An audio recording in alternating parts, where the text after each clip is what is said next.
Webinar, webinaire, une nouvelle tendance dans le monde de la formation professionnelle. Aujourd'hui, nous allons tenter ensemble de comprendre ce nouveau phénomène.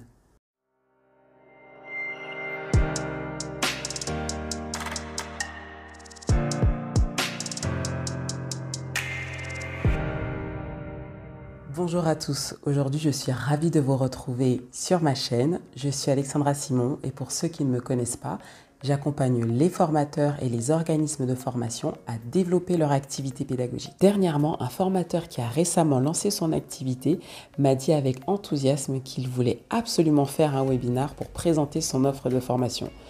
Personnellement, j'ai trouvé l'idée géniale.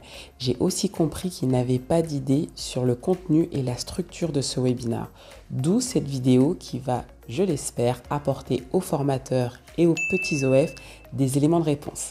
On va voir ensemble qu'est-ce qu'un webinaire, comment le faire et à quel moment le faire. Alors, qu'est-ce qu'un webinaire ? Eh bien, un webinaire ou en anglais webinar est tout simplement une conférence qui est réalisée en ligne. Avant tout, pour faire un bon webinaire, il faut savoir quel est le but recherché de ce webinaire. Est-ce que c'est pour présenter une expertise à vos prospects ou à votre clientèle? Et dans ces cas-là, vous allez faire un webinaire comme comment utiliser l'intelligence émotionnelle au travail. Est-ce que c'est une prestation de service que vous voulez vendre? Et dans ces cas-là, vous allez démontrer comment votre service répond à une demande particulière et donner un titre, par exemple, comment éviter le burn-out au travail. Alors, il y a plusieurs questions à se poser pour structurer votre webinaire. À qui s'adresse votre webinaire? Quelles sont les informations que vous souhaitez transmettre à vos prospects ou à vos clients? Quelle sera sa durée? 30 minutes, 45 minutes, 1 heure et même au-delà. Est-ce que vous allez présenter le webinaire sous une forme de masterclass avec l'intervention d'un expert? Il faut vraiment répondre à toutes ces questions avant d'entamer le webinaire. Je ne sais pas si c'est votre cas, mais pour ma part, j'ai déjà assisté à plusieurs webinaires. Certains étaient bien construits, d'autres moins. J'ai également eu la chance de pouvoir seconder un client pour un webinaire dans le cadre d'une mission professionnelle et j'ai vu qu'il y avait beaucoup d'éléments essentiels pour réussir un bon webinaire. Ce que j'ai pu retenir, c'est qu'il existe des éléments clés fondamentaux, notamment le titre, la durée et le contenu des informations que vous allez transmettre. Aujourd'hui, nous sommes face à un public de plus en plus exigeant et du coup, il faut porter une attention particulière lorsque vous faites un webinaire gratuit et être encore plus vigilant lorsqu'il est payant. Lorsque vous choisissez votre titre, il doit être attractif. Donc, pour éviter que votre client ou votre prospect passe à côté de votre webinaire, il faut penser à un titre putaclic, c'est-à-dire un titre qui donne l'envie d'aller cliquer et d'aller plus loin avec vous. Maintenant, concernant le timing, il faut avoir le bon dosage entre peu d'informations ou des informations trop vagues ou le trop plein d'informations.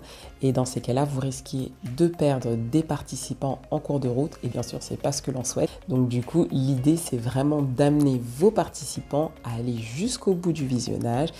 Et donc, tous ceux qui vont rester seront prêts à passer à l'action avec vous. 30 à 45 minutes, c'est une moyenne pour un bon webinaire. Alors après, bien sûr, ça va dépendre de votre thématique, de votre prestation de service ou de votre expertise de formation.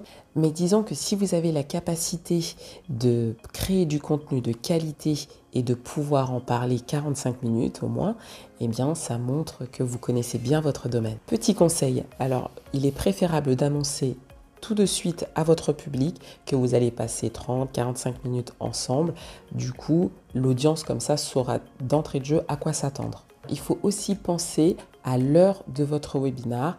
Idéalement, c'est de le faire juste après le déjeuner, mais attention au fuseau horaire pour votre audience internationale. Sur la partie de votre contenu, il faut absolument avoir un fil conducteur.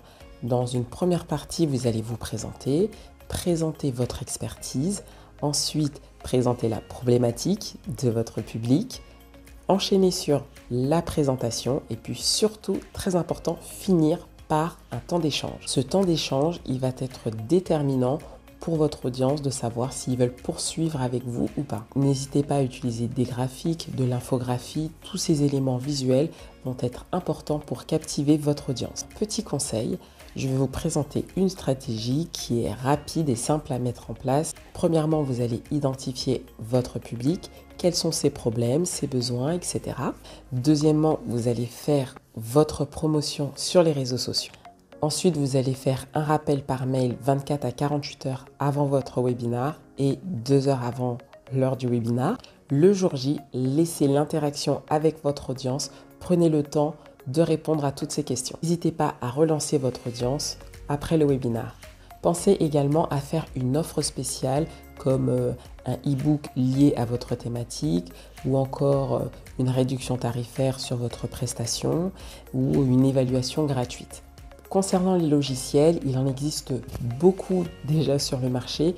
Je vais vous en dire quelques-uns. Vous avez GoToWebinar, Zoom, Zoho, ClickMeeting ou encore Adobe Connect. Pour des questions logistiques, pensez également à tester votre micro, votre caméra et bien sûr votre décor. Vérifiez également que vous maîtrisez bien toutes les fonctionnalités du logiciel. Et bien sûr, n'hésitez pas à vous entraîner. Alors maintenant que vous connaissez un peu plus sur cet outil marketing, vous pouvez d'ores et déjà commencer à préparer votre prochain webinaire. Si vous avez des questions, n'hésitez pas à laisser un commentaire. Je vais me faire un plaisir de vous répondre. Et d'ici là, je vous dis à bientôt.